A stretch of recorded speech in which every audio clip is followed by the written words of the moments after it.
Hello, this is Samuel Rowe, and we're here today to lecture to you on Chapter 13, which is entitled Equality and Affirmative Action.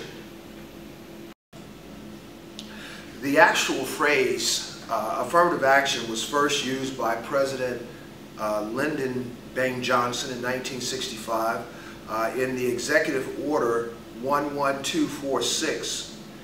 Which requires federal contractors to take affirmative action to ensure that applicants are employed and that employees are treated during employment without regard to their race, creed, color, or national origin. In 1967, President Johnson expanded the executive order to include affirmative action requirements to benefit women also. Let's look again at some key terms. Again, as usual, I always encourage you to look at the key terms listed in your textbook. First, let's define affirmative action. Affirmative action is a way of making amends for or eradicating discrimination based on race, ethnicity, and gender. It takes the form of policies and programs usually mandated by government designed to bring about the necessary changes in businesses, colleges, and other public organizations.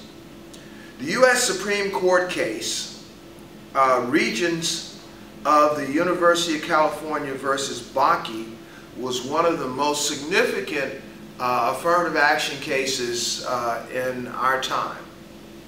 Another term I'd like, and we'll talk about the Allen Bakke case in just a little bit, but another term I'd like to define is discrimination. Discrimination is unfavorable treatment of people on irrelevant grounds. Your author talks some about two different types of affirmative action initiatives. One is the weak affirmative action, and the other is strong affirmative action.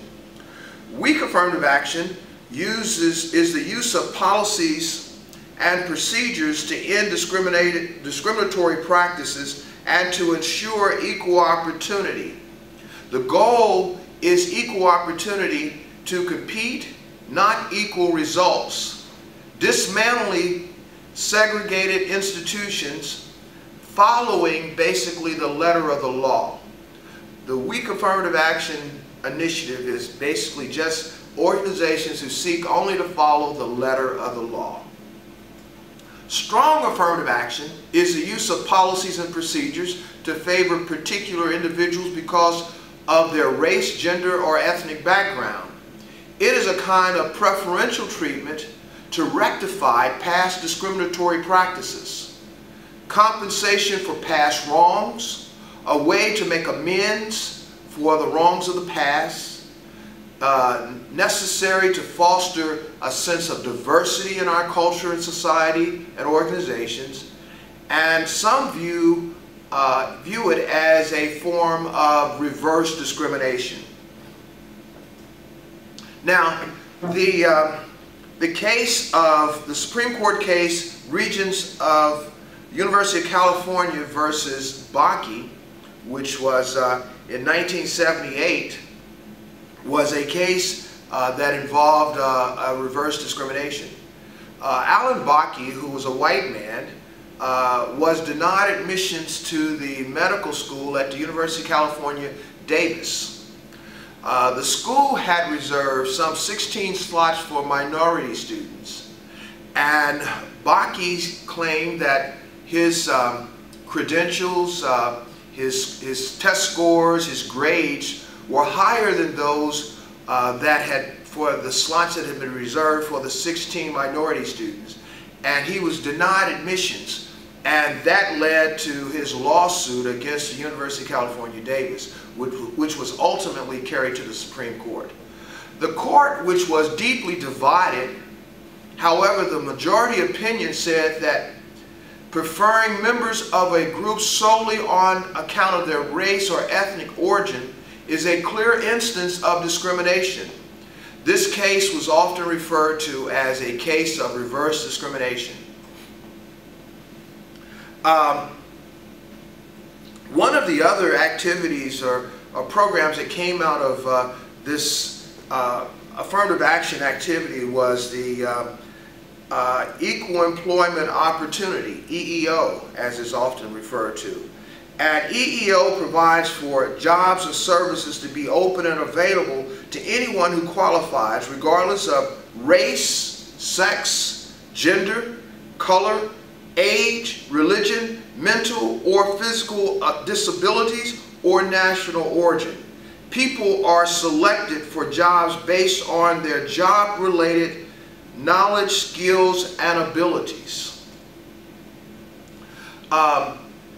Racial discrimination was a deeply implanted infection, painful, injurious, and widely spread problem in the American culture.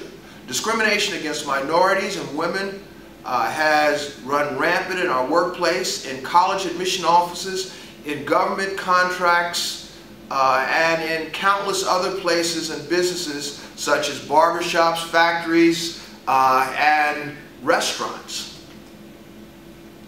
There are a number of federal laws that have been passed, and I'll just quickly highlight those, and you can go back and research them for yourselves.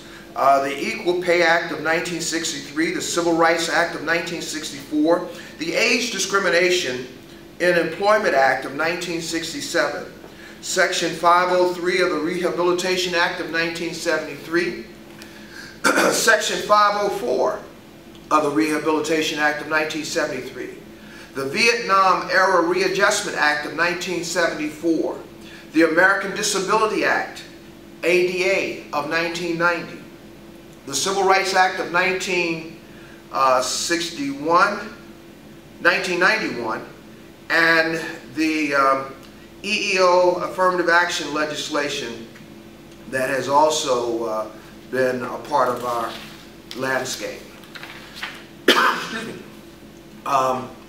The moral theories that are associated with this chapter, strong affirmative action is defended by both consequentialist and non-consequentialist moral theories.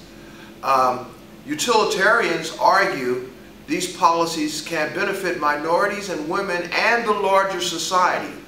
Increased racial and cultural diversity promotes tolerance, mutual understanding, and the better use of people's talents and skills and higher education. Opponents of affirmative action also use utilitarian arguments. They think that racial and ethnic diversity does not necessarily result in diversity of ideas or outlooks, but it is supported by scientific evidence. They reject the role model argument. They say that the best role model is the most competent, knowledgeable, inspiring, and decent individual, regardless of race, gender, or background.